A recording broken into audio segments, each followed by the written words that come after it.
आज पतझड़ से जीवन में पहले पहल मेरे बेरंग बंजर बदन की जमीन कुलबुलाने लगी। जलजला जिस्म में ऐसा बरपा हुआ, सब दफीने खजीने बदन से उबलने लगे। आबलों और छालों के अंकुर निकलने लगे। लाल पीले हरे बैंगनी कत्थई जख्म के फूल खिलने लगे। मेरे बेरंग बंजर बदन की जमीन लहलहाने लगी। मेरी हैरत बढ़ाने लगी। मेरी मिट्टी भी उपजाऊ है इस कदर, मैंने सोचा न था।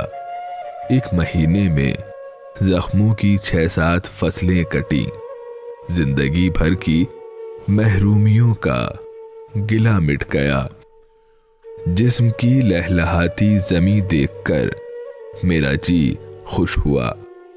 जख्म पहला जो था दाग है, दूसरा सूखने के मराहिल में है, तीसरा फूल की तरह खिलता हुआ और चौथा कली की तरह है चटकता हुआ। पांचवा हूबहू है कली और छठा केचुए की तरह गीली मिट्टी में आहिस्ता से रेंगता है अभी। सातवां कुलबुलाता है ज़ेरे ज़मीं। आठवां हंस रहा है फलक पर कहीं। पाँव जैसे मेरे मोरके हो गए, हाथ फूलों का दस्ता हुआ। जिस्म पर दाग के चांद तारे चमकने लगे।